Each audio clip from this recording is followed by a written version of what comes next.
Assalamu alaikum 5 class. Here is your book The Grammar Tree. So let's open your books.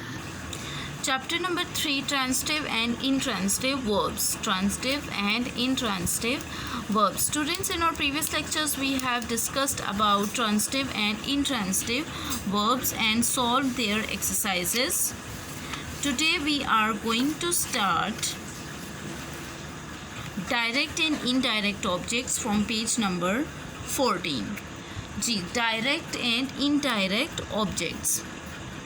Basically students sentence में students एक sentence के main 3 parts हैं: subject, verb and object. ठीक है, subject, verb and object. अब verb के पास हमेशा 2 ऑब्जेक्ट्स होते हैं. ठीक है, one is called direct object and other is called indirect object. ठीक है, वर्ब का एक ऑब्जेक्ट डायरेक्ट होता है और एक इनडायरेक्ट ऑब्जेक्ट होता है. डायरेक्ट ऑब्जेक्ट उसको कहते हैं हम जिस पर डायरेक्टली वर्ब का जो इफेक्ट है वो हो रहा होता है. ठीक है, वर्ब का जो असर है वो डायरेक्टली उस पर जा रहा होता है. That's why it's called direct object. ठीक है, ज़्यादातर जो डायरेक्ट ऑब्जेक्ट्स हैं वो नॉन लिविंग्स होते हैं, but in some cases, few rare cases में जो लिविंग थिंग है वो डायरेक्ट ऑब्जेक्ट में आ जाती है, लेकिन ज़्यादातर में डायरेक्ट ऑब्जेक्ट जो है वो नॉन लिविंग थिंग्स होती हैं. ठीक है, let's start.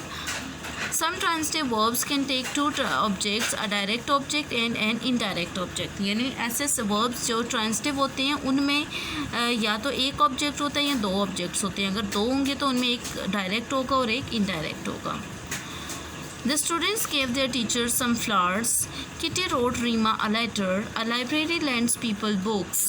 The explorer gave the zoo a rare bird that he had caught. So students, in these sentences the students gave what, यानी स्टूडेंट्स ने क्या दिया? फूल दिए, फ्लावर्स दिए. यानी जो डायरेक्ट ऑब्जेक्ट है व्हाट, यानी क्या दिया, इस तरह के क्वेश्चंस को आंसर करते हैं. That's why it's called direct object. अब क्या दिया? फ्लावर्स दिए, तो ये क्या होंगे? डायरेक्ट ऑब्जेक्ट है. स्टूडेंट्स गेव हूँ, किसको दिए? टीचर को, तो टीचर क्या होगी? इनडायरेक्ट ऑब्जेक्ट होगी. ठीक है, अब यहाँ पर अब देख लेते हैं नेक्स्ट सेंटेंस की स्टेटमेंट. ये जो है ये वही बात है जो मैंने ऑलरेडी आपको बता दी है. किटी रोट वर्ड, किटी ने क्या लिखा? लेटर लिखा. किसको लिखा? रीमा को. तो लेटर क्या हो गया? डायरेक्ट हो गया, और रीमा क्या हो गया? इनडायरेक्ट ऑब्जेक्ट हो गया. ठीक हो गया.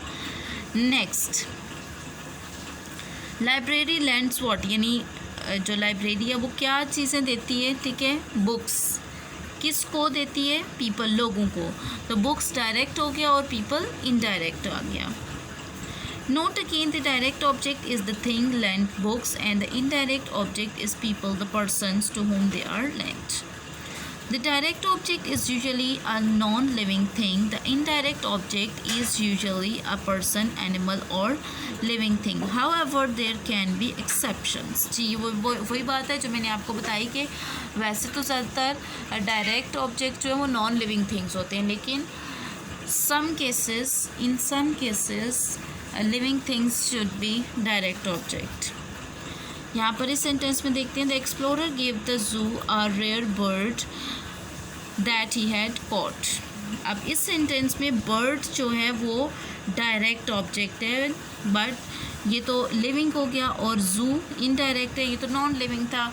होना तो ये चाहिए था कि जू डायरेक्ट होता और बर्ड इनडायरेक्ट होता. ठीक है, लेकिन एक्सेप्शंस आ जाती हैं, उनमें लिविंग को डायरेक्ट कंसिडर करना पड़ता है और नॉन लिविंग को इनडायरेक्ट कंसिडर करना पड़ता है. Remember that when verb has only one object, the terms direct object and indirect object are not used. We simply call that one object the object.